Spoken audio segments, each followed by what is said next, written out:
আমি আজকে associate professor, আমি পেশেন্ট স্টুডেন্ট ওদের বুঝাচ্ছিলাম, পরের দিন আমাকে এই বামফ্রন্টের সময় অ্যাসিস্ট্যান্ট প্রফেসর বানিয়ে দিল। যাই হোক, আমি হাইকোর্টে গেলাম, সেখান থেকে রিলিফ পেলাম। হাইকোর্টে তারপর কি হলো, আমাকে প্রফেসর দেওয়া, পোস্ট আছে এখানে, একটা পোস্ট কিন্তু অলরেডি ভ্যাকেন্ট, তারপরেও দিচ্ছে না, কারণ আপনি অপোজিট পোলের লোক। অপোজিট পোলের লোক তাহলে ডাক্তার বা কোনো একটা সাধারণ মানুষ তাহলে থাকবে না এই পৃথিবীতে, যে কোনো তার কোনো পলিটিক্সের সাথে থাকবে না, এরকম লোক হতে পারে না। এটা কোন ধরনের কথা?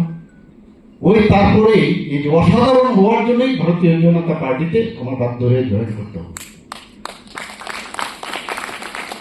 এখন এই যে বিষয়গুলো আছে সেই প্রফেসরের, আমি এই যে বললাম না, আমাকে যখন গেলাম একজন বিশিষ্ট টপমোস্ট সিভিল লয়ার, ওনার কাছে আমি গিয়ে বললাম যে এরকম এরকম এখানে তো আমাকে দিচ্ছে না, তো বলে আমি আরেকজনের সাথে কথা বলবো। যাই হোক, উনি গত হয়েছে। আমি পরের দিন গেলাম, যাওয়ার পরে উনি কি বললেন, না আমি দাদার সাথে কথা বলেছি, তোমাকে তো রিলিফ দেওয়া যাবে না, আপনাকে তো রিলিফ দেওয়া যাবে না।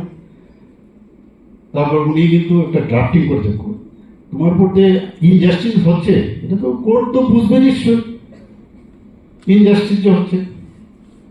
কোর্টে তো আইন ছাড়া কোনো কথা হবে না, আমার উপরে ইনজাস্টিস হচ্ছে।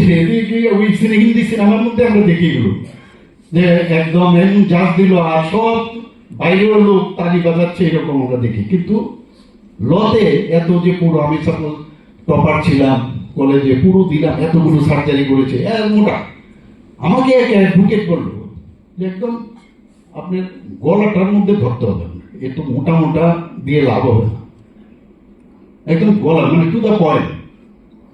যাই হোক, উনি ড্রাফটিং করলেন, আমি আর যাই না। একদিন ফোন করে বললেন যে আরে আপনার তো ড্রাফটিংটা তৈরি আছে। আপনি তো বললেন হবে না, তাই আমি বুঝেছি ড্রাফটিংটা যেহেতু হয়েছে পয়সাটা লাগবে না।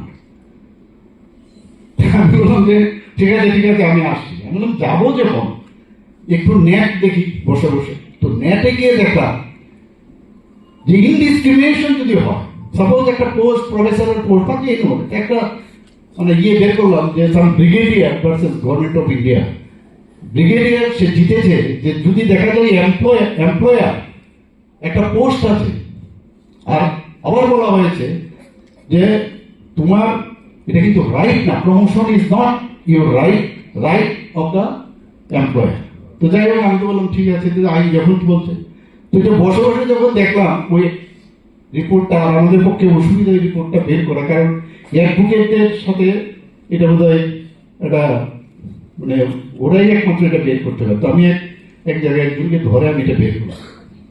সেটার মধ্যে এটার মধ্যে কি লেখা আছে, যদি কোনো জায়গায় প্রমোশন দিতে হয় আর যদি সিট খালি থাকে, ল্যাটারাল এন্ট্রি কিছু আছে কিনা, যদি ল্যাটারাল এমনিতে খালি রাখতে পারে, কিন্তু ল্যাটারাল এন্ট্রি যদি হয় একজন যোগ্য সম্পন্ন থাকা সত্ত্বেও, তাহলে ওই সেটা ব্রিগেডিয়ার পেয়েছিল। আমি এই কাগজটা নিয়ে যখন ওনার কাছে গেলাম, বলো আরে আপনি এটা কোথায় পেলেন?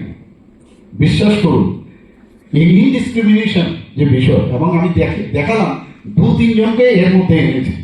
আমার তো একটু প্রোঅ্যাক্টিভ আছে, 2-3 জন যাতে না থাকতে পারে তার ব্যবস্থা আমি করেছি। তো চলে গেছে, এখানে না, বাইরে চলে গেছে, এটা আমি করে নিয়েছি, কিন্তু কাগজগুলো আমি দেখেছি। দেখার পরে আমি যখন বললাম এই দেখুন, সেটার উপর ভিত্তি করে আমার সুযোগ্য প্রফেসর আমার প্রমোশনটা নিতে হবে। এই যে ভিতরে যে যত আঘাত, ট্রান্সফারের সময় বহুত জানে কত, আমার যখন ট্রান্সফারের সময় কোথা থেকে কোথায় চাকরিতে জয়েন করতে চাইছিলাম, প্রায় 9 বছর প্রাইভেট করেছি। ডক্টর অশোক সেন একদিকে প্রাইভেট করছে, আমি আরেকদিকে প্রাইভেট করি, মাঝে মাঝে ও আসে আমার এখানে। হঠাৎ করে জবরদস্তির চাকরিতে আমার ঢুকালো, এই শুরু হল। ভালো মানুষ কিন্তু বলে কি বলতেন যে ডাক্তার, ইঞ্জিনিয়ার, উকিল বলে হবে না, তাহলে ভালো মানুষও তো হবে। এবং ওই সরকারের যিনি প্রধান উনি বলছেন, আমি একজন, আমার ডাক্তার বন্ধু ছিল 7 জন, বলে ভালো মানুষের সংজ্ঞাটা কি? বলে তুমি বুঝলে না, ভালো মানুষের অর্থাৎ সিপিএম করো, সিপিএম করলেই ভালো মানুষ হতে হবে।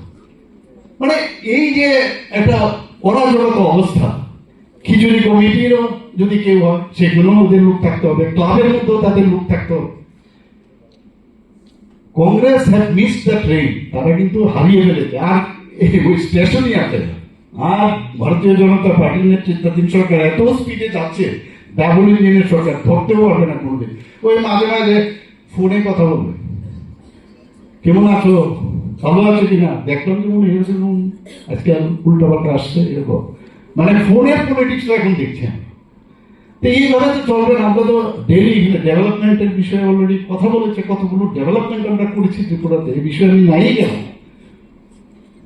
এই ত্রিপুরা রাজ্য যেভাবে ডেভেলপ করছে, আপনি কত ভালো দেখেছেন মাননীয় প্রধানমন্ত্রীজি ওনার ভাষণে ওয়েস্ট বেঙ্গলে जाइए आप लोग त्रिपुरा में जाके देखिए डेवलपमेंट किसको कहते हैं। আমাদের জন্য এটা গর্বের বিষয় না? আমরা কি বলেছি তো উনি নিশ্চয় ওনার ইনফরমেশন তো অনেক স্ট্রং। আজকে জিএসটিপির কথা বলুন, নর্থ ইস্টার্ন জোনের মধ্যে আমরা সেকেন্ড হাইস্ট, পার ক্যাপিটা ইনকামে যদি দেখুন আমরা সেকেন্ড হাইস্ট। আমাদের নীতি আয়োগ আমাদের বলছে এখন ফ্রন্ট রানার স্টেট, এটা এমনিতে হয় না। প্রতি আমরা পঞ্চায়েতে যদি দেখি 7-7টা আমরা পঞ্চায়েতে সর্বভারতীয় একটা ছোট্ট রাজ্য, থার্ড স্মলেস্ট স্টেট সেখানে, এবং এত ডেভেলপ রাস্তাঘাট। আমি জানি আগরতলা সবার একটু প্রবলেম হচ্ছে, কিন্তু যখন হয়ে যাবে দেখবেন কত ভালো লাগবে আপনাদের। কষ্ট হয় প্রথম কথা, আমি বললাম আপনারা ওখানে লাগান এবং সাংবাদিক সম্মেলন করে বলুন, এবং এখানে এটাই হচ্ছে সিজন। আমি বলছি না 100%, যেটা সুবর্ণবাবু বলেছেন যে আমরা যেভাবে মাননীয় প্রধানমন্ত্রীজিকে আমরা দেখে কিছু শেখার চেষ্টা করি, যেভাবে আমরা কাজ করছি, এবং যেহেতু আপনারা এখানে কিন্তু অ্যাডভোকেট হিসাবে এসছেন, কিন্তু এই পার্টিকে কিভাবে স্ট্রেংথেনিং করা যায় এটা হাটে, সেটা ঘাটে, আপনার কোর্ট চত্বরে যেখানেই যাবেন সেইগুলো আপনাদের বলা উচিত আমার মনে হয়। এবং